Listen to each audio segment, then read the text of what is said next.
Hello प्यारे साथियों, नमस्कार। आज हम लोग पढ़ने वाले हैं क्लास 8 का जो अतीत से वर्तमान है उसका तीसरा चैप्टर, जिसमें लिखा हुआ है ग्रामीण जीवन और समाज, अंग्रेजी शासन और भारत के गांव। यानी अंग्रेजी शासक था और उसके उसके बाद जो भारत के गांव का जो विकास हुआ, किस प्रकार से उसकी आगे की तरफ पदोन्नति हुई, इन सभी चीज़ों को हम लोग अभी पढ़ने वाले हैं। तो इसका जो सारांश जो है मैं आपको अगले वीडियो में बताऊँ। अभी मैं क्वेश्चन आंसर लेकर के आया हूँ आपके लिए, तो पूरा क्वेश्चन आंसर मैं आपको दिखाने वाला हूँ और आपको एक एक क्वेश्चन आंसर को सही तरह से अपने हाथों से लिख करके लाया हूँ, आप सभी देखने वाले हैं। लिखा हुआ है बंगाल में अंग्रेजों के समय किस तरह की भूमि व्यवस्था अपनाई गई थी, तो कहेंगे अस्थायी बंदोबस्त की। नेक्स्ट अगला क्वेश्चन है अंग्रेजों के आने से पहले भूमि का मालिक कौन कौन था, तो राजा था। और रैयतवाड़ी व्यवस्था में जमीन का मालिक किसे माना गया, तो कहीं किसान को माना गया है। ठीक है, तो किसान को माना गया है। अगला क्वेश्चन है कि अंग्रेजी शासन द्वारा भारत में अपनाए गए नए भूमि व्यवस्थाओं का प्रमुख उद्देश्य क्या था, तो कहेंगे अपनी आय को बढ़ाना था। ठीक है, अगला क्वेश्चन निम्नलिखित को जोड़े बनाइए। तो इसका जोड़ा इस तरह से आप बना सकते हैं, क का घ नील दर्पण, इसका दीनबंधु मित्र, नकदी फसल, इसका बिहार, और अस्थायी भूमि व्यवस्था 1793 ईस्वी में। ठीक है, अब क्वेश्चन आंसर की बारी आती है। ये 6 क्वेश्चन जो कि बहुत ही इंपॉर्टेंट क्वेश्चन है, जो कि आगे कोई भी कम्पिटिटिव एग्जाम देते हैं आप, तो उसमें भी ये सभी टाइप का क्वेश्चन जो है रहता है, जो कि इससे ऑब्जेक्टिव क्वेश्चन बनता है। तो आप सभी जो है ना, आप लगातार वीडियो को पूरा अच्छी तरह से देखने की कोशिश करें, क्योंकि आपको मैं बताऊं नील दर्पण जो है, ये जो आप देख रहे हैं दीनबंधु मित्र, बहुत बार जो है बिहार पुलिस के एग्जाम में पूछा, यानी कि सभी एग्जाम इसी सभी की बुक से पूछी जाती है, एनसीईआरटी से ही पूछी जाती है, इसलिए पूरा अच्छी तरह से पढ़ाई पर ध्यान दें आप। तो लिखा हुआ है अंग्रेजी शासन के पहले भारतीय भूमि व्यवस्था एवं लगान प्रणाली के विषय में आप क्या जानते हैं, तो इसका आंसर हम इस प्रकार से लिखेंगे।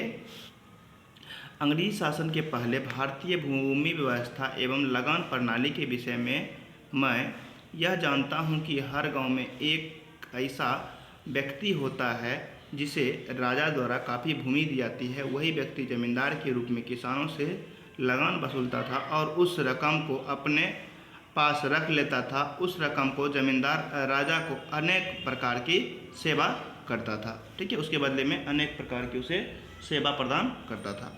नेक्स्ट दूसरा क्वेश्चन लिखा हुआ है अस्थाई बंदोबस्ती की विशेषताओं को बताएं। लिखेंगे अस्थाई बंदोबस्ती की निम्नलिखित विशेषताएं हैं। पहला है जमींदार की नियुक्ति, तो जिसमें लिखेंगे हम लोग, क्योंकि विशेषता बता रहा है थोड़ा थोड़ा उसके बारे में विशेषता बता देंगे। तो कहेंगे अंग्रेजों द्वारा किसी बाहुबली को जमींदार के रूप में नियुक्त किया जाता था, यानी किसी एक ऐसे दबंग व्यक्ति को चुना जाता था जो कि अच्छी तरह से कर वसूल सके और ज़मीन को किसी किसान को देकर के उसका जो है ना कर को अच्छी तरह से, यानी कि जो टैक्स है टैक्स को वसूल सके। दूसरा कृषि का विकास, कंपनी को अपने अफसरों पर विश्वास था कि वे अपनी आय कृषि का विकास करेगा, आय से जो है ना कृषि का विकास करेगा। तीसरा है कंपनी की आय का निश्चित होना। अस्थायी बंदोबस्त में कंपनी की आय निश्चित हो गई थी, लेकिन स्थिति क्या दयनीय हो गई थी, तो चौथा पॉइंट है किसानों का नुकसान। कंपनी की आय निश्चित हो गई थी, जमींदार मौज कर रहे थे, लेकिन किसानों की स्थिति अत्यंत दयनीय रह रही थी, क्योंकि सारा का खेल किसका था, तो कहीं किसानों का था। किसान यदि अनाज नहीं उपजाता तो ये सभी भूखा मरता, और इसी पर जो है ये सभी जो है मौज मस्ती कर रहा था।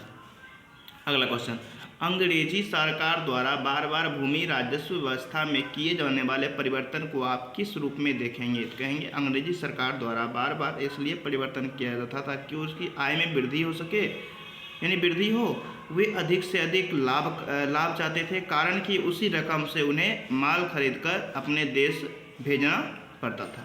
ठीक है, आप इसका स्क्रीनशॉट ले सकते हैं और अच्छी तरह से आप लिख सकते हैं। चलिए नेक्स्ट अगला क्वेश्चन की तरफ चलते हैं। अगला क्वेश्चन में क्या लिखा हुआ है, अगला क्वेश्चन लिखा हुआ है कि अंग्रेजों की भूमि राजस्व व्यवस्था आज की व्यवस्था से कैसे अलग थी, तो कहेंगे अंग्रेजों की भूमि राजस्व व्यवस्था एक ऐसी व्यवस्था थी, वे लगान वसूलने के लिए जमींदार नामक मध्यस्थ रखते थे, जबकि आज की व्यवस्था यह है कि सरकार सीधे अपने कर्मचारियों के द्वारा किसानों से राजस्व वसूलती है।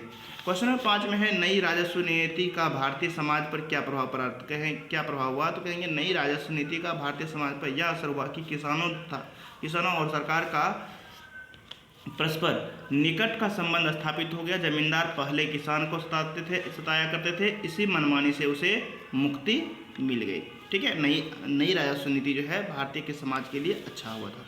ठीक है, अगला क्वेश्चन है कि नील की खेती का प्रमुख समस्याओं को चर्चा करें। ये मोस्ट वीवीआई क्वेश्चन है, ठीक है, आप अच्छी तरह से इसको समझ लें। तो कहेंगे नील की खेती से प्रमुख समस्या क्या थी।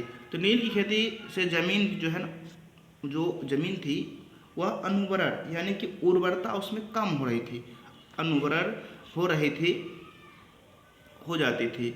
इस कारण किसान नील उपजाना नहीं चाहते थे, लेकिन अंग्रेजों के कारिंदे किसानों से जबरन क्या करते थे, नील की खेती कराते थे और 3/4 हिस्सा वह खुद ले लेता था, 1/4 किसान को देते, यानी किसान पूरा मेहनत करेगा और उसका जो है 3/4 वह ले लेगा, यानी देखा जाए तो